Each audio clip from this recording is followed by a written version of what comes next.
तो अभी तक हम जो बात कर पा रहे थे टैक्स की, तो टैक्स तो है 30%, लेकिन इसी के साथ जो ओवरऑल हमारा लॉस होने वाला है या फिर पूरे इंडिया को लॉस होने वाला है और या क्रिप्टो करेंसी एक्सचेंजेस को लॉस होने वाला है, वो बहुत बड़ा होगा।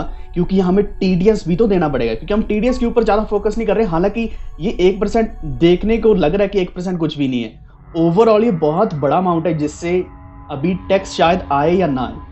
लेकिन उससे पहले, वीडियो में आगे बढ़ने से पहले, आप एक नीचे कमेंट जरूर करना, #reduce crypto tax, #unfair crypto tax। ये दोनों हैशटैग्स नीचे कमेंट होने चाहिए, क्योंकि हमारी आवाज तभी पहुंचेगी। अभी हम बढ़ते हैं आगे, लेकिन इसी के साथ कुछ और भी अपडेट्स है, जैसे कि दुबई ने अभी क्रिप्टो करेंसीज को अडॉप्ट करने का पूरा फैसला ले लिया, यूएस ने भी ले लिया। यूएस और क्रिप्टो मार्केट ओवरऑल क्यों पंप हो रही है, ये सारी डिस्कशन हम पिछले वीडियो में कर चुके हैं, तो वो वीडियो जाकर जरूर चेक कर लेना। तो वीडियो को अभी से लाइक कर दो, चैनल पे आए पहली बार तो चैनल को सब्सक्राइब कर लो और बेल आइकन भी दबा लो, ताकि आप तक सारे नोटिफिकेशन सबसे पहले पहुंचे। बाकी अपडेट्स टेलीग्राम के ऊपर मिलती रहेंगी, वॉफ्ट ऑफिशियल सर्च कर लो या फिर आपको लिंक मिल जाएगा डिस्क्रिप्शन में। तो सबसे पहली चीज हम डिस्कस कर लेते हैं यहाँ टीडीएस के बारे में। इस वक्त जो इंडिया की जो ट्रेडिंग वॉल्यूम है, वो अगर हम कंपेयर करें पिछले साल से, तो उससे ऑब्वियसली ज्यादा होगी, लेकिन पिछले साल में करीब $100 बिलियन की थी, और अगर उसके ऊपर 1% टीडीएस भी लगता है तो ये $1 बिलियन सिर्फ टीडीएस बन जाता है। तो जो कि बहुत बड़ी चीज है, बहुत बड़ा अमाउंट है। And majority of the TDS जो भी रहने वाला है वो रिफंड भी किया जाएगा, और इतने बड़े टर्नओवर में से कुछ टीडीएस को रिफंड करना गवर्नमेंट के लिए पॉसिबल ही नहीं होगा। इतना बड़ा अमाउंट वापस करना पॉसिबल नहीं होने वाला गवर्नमेंट के लिए, लेकिन गवर्नमेंट फिर भी ऐसा कर रही है। एक और उदाहरण ले तो अगर इस वक्त क्रिप्टो एसेट्स अगर हम इंडियन की बात करें, तो उसमें $3 बिलियन का अमाउंट है, जिसके ऊपर अगर नेट प्रॉफिट 10% बनता है ओवरऑल, जो बनेगा $300 मिलियन, तो इसके ऊपर अगर हम 30% टैक्स लगाएंगे तो $100 मिलियन का इनकम टैक्स जाने वाला है गवर्नमेंट को। तो यहां हम देख पा रहे हैं इंडियन गवर्नमेंट को जो रिफंड करना पड़ेगा वो 900 मिलियन इन टीडीएस हर साल वापस करना पड़ेगा। तो आप यहां देख सकते हैं कि हमने एग्जांपल ली $100 बिलियन की, और उसके ऊपर एक एग्जांपल के हिसाब से यहां देखा कि कितना अमाउंट गवर्नमेंट के पास जाएगा और गवर्नमेंट को फिर वापस करना पड़ेगा, यानी कि अनयूजुअल और अनरिलायबल प्रोसेस बनेगा। इसी के साथ ये कुछ ऐसा जरूरी भी नहीं लग रहा, यानी कि ऐसे परेशान करने वाली बात है। तो ये एक्चुअल में एग्जांपल आपको मिल जाएगी निश्चित शेट्टी के ट्विटर के ऊपर, जो सीईओ है वजीरेक्स के। तो वो हमेशा आवाज उठाते हैं कि अगर पहले क्रिप्टो बैन किया गया था तब भी उन्होंने आवाज उठाई थी, अभी जो टीडीएस लग रहा है, इसी के साथ जो टैक्स लग रहा है, उसके ऊपर भी आवाज उठाई थी, क्योंकि एक्चुअल में यहाँ जो ट्रेडिंग वॉल्यूम है वो लो होने वाला है। ये मैं पिछले वीडियो में बता चुका हूँ, क्योंकि जब यहाँ हर कोई देखने वाला है कि हमारी ट्रेडिंग वॉल्यूम के ऊपर इतना बड़ा टीडीएस लगेगा, 1% टीडीएस लगेगा, तो वो ट्रेडिंग ही नहीं करने वाले, वो बार बार बाय सेल नहीं करने वाले, बल्कि वो सोचेंगे कि शायद बाय करके होल्ड करके रख लेते हैं, जो भी प्रॉफिट आएगा उसके बाद टैक्स दे देंगे, क्योंकि टीडीएस कम से कम देना चाहते हैं वो।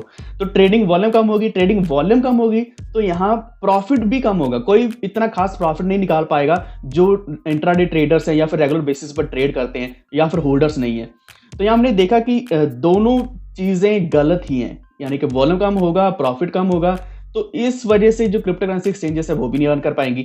तो ओवरऑल लॉस ही है, जिस कारण उन्होंने इसको लूज सिचुएशन बोला है। यानी कि जनरली अगर रेगुलेशंस आ जाती हैं, टैक्स को कम रखा जाता है, तो वो हमारे लिए विन विन सिचुएशन होगी, गवर्नमेंट भी अर्न करेगी, हम भी अर्न कर पाएंगे। और क्योंकि इसका सबसे मेन रीजन यही है कि जो बड़े टीडीएस रिफंड्स होने वाले हैं वो गवर्नमेंट को प्रोसेस करने भी मुश्किल हो जाएंगे।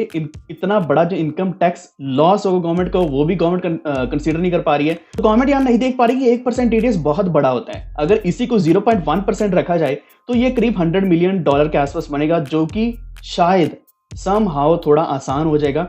अमाउंट जितना कम होगा उतना आसान होगा गवर्नमेंट के लिए रिफंड करना, क्योंकि टीडीएस हमेशा रिफंड ही किया जाता है, क्योंकि जब बड़ा ज्यादा अमाउंट बन जाता है तो हर कोई कोशिश करता है कि मेरा अमाउंट वापस आ जाए।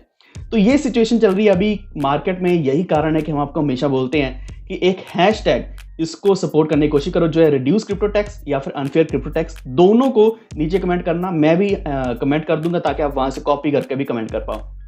तो ये थी अपडेट टैक्स के बारे में, लेकिन क्या आप टैक्स देने के लिए रेडी हैं इतना ज्यादा, ये भी नीचे बताना, क्योंकि हमारे साथ बहुत अनफेयर एक्टिविटी इस वक्त हो रही है गवर्नमेंट के द्वारा। अप्रैल आने जा रहा है, लगभग 20 दिन ही बचे हैं, और 20 दिन के बाद शायद हमें टैक्स ये देना पड़ेगा। हालांकि कोई प्रॉपर लॉ नहीं आया, कोई रेगुलेशन नहीं आई, पिछले इनकम टैक्स लॉ में कोई अमेंडमेंट्स नहीं आई, लेकिन ये सीधा हमारा पैसा हड़पना चाहते हैं। गवर्नमेंट का यही एक फंडा है। इसी के साथ अगर हम बाकियों की बात करें, जैसे कि यूएस है, उन्होंने क्रिप्टो लॉ या फिर न्यू क्रिप्टो पॉलिसी लाने की कोशिश करी है, वो उन्होंने साइन किया आज ऑर्डर, और जल्दी वो लेकर आएंगे। तो उनका मेन मकसद यही है कि इसके ऊपर और भी ज़्यादा रिसर्च करवाई जाए और क्रिप्टो करेंसीज को लीगल किया जाए, क्योंकि जो यूएस है वो चाहता है कि जो यूएस है उनकी जो वॉल्यूम है वो भी सबसे ज़्यादा और क्रिप्टो प्रोजेक्ट्स भी उनके सबसे ज़्यादा हों। लेकिन इंडिया का ऐसा कुछ नहीं है, वो सपोर्ट नहीं कर रहा, यहाँ जो क्रिप्टो प्रोजेक्ट्स हैं उनको भी सपोर्ट नहीं कर रहा। इसी के साथ अगर हम बात करें, जो क्रिप्टो करेंसी एक्सचेंजेस हैं उनको भी सपोर्ट नहीं कर रहा, ट्रेडर्स को तो बिल्कुल नहीं सपोर्ट कर रहा, सिर्फ हमसे टैक्स लेना चाहते हैं। तो एफएम निर्मला सीतारमण जी ने कल भी बोला था कि हमें सिर्फ इतना चाहिए, आप पैसा कमाओ, आपको पैसा दिख रहा है कमाने के लिए और हम उसमें से पैसा लेंगे। उनको एक रेवेन्यू सोर्स दिख रहा है बस। इसी के साथ इस चीज को अगर साइड पे रख दे तो दुबई में first law regulating virtual assets वाला एक अडॉप्ट कर लिया गया है, जो कि न्यू रेगुलेटरी अथॉरिटी के द्वारा एक्सेप्ट किया गया है।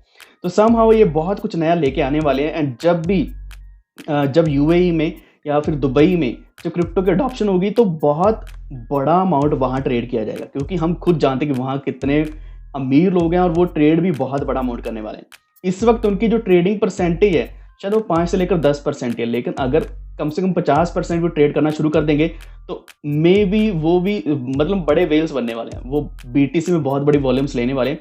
बस इतना है कि उनको अभी इतनी नॉलेज नहीं है या फिर दे लैक सम इन्फॉर्मेशन, जो कि इंपॉर्टेंट इन्फॉर्मेशन है कि क्यों क्रिप्टो करेंसी जरूरी है। जब यहाँ रेगुलेशंस आ जाएंगी तो हर कोई यहाँ ज़्यादा से ज़्यादा अमाउंट लेने वाला है और दुबई इस चीज़ को सबसे ज़्यादा सपोर्ट करेगा। मेरे हिसाब से एल सैल्वाडोर भी इतना ज़्यादा उसके सामने धुंधला हो जाएगा, यूएस भी, जब दुबई इस चीज़ में प्रॉपरली एंट्री ले लेगा। तो यही मेरा मानना है। बाकी अपडेट्स टेलीग्राम के ऊपर वॉल्ट ऑफ फिश सर्च कर लो या फिर आपको लिंक मिल जाएगा डिस्क्रिप्शन में, सारी अपडेट्स आपको वहीं देने वाला हूँ। एंड इसी के साथ वीडियो को लाइक एंड शेयर जरूर कर देना अगर आपको जानकारी अच्छी लगी है, और इसी के साथ हमारे चैनल वॉल्ट को सब्सक्राइब करके बेल आइकन दबा लीजिए ताकि आप तक सारे नोटिफिकेशन सबसे पहले पहुंचे। धन्यवाद।